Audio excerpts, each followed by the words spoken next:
आहे गारव्यासारखा.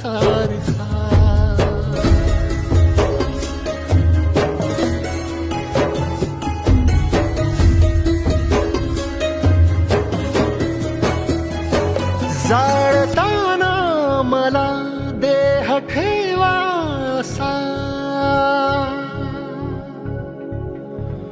हो जाळताना मला देह ठेवासा, हात खांद्यावरी टाकल्यासारखा.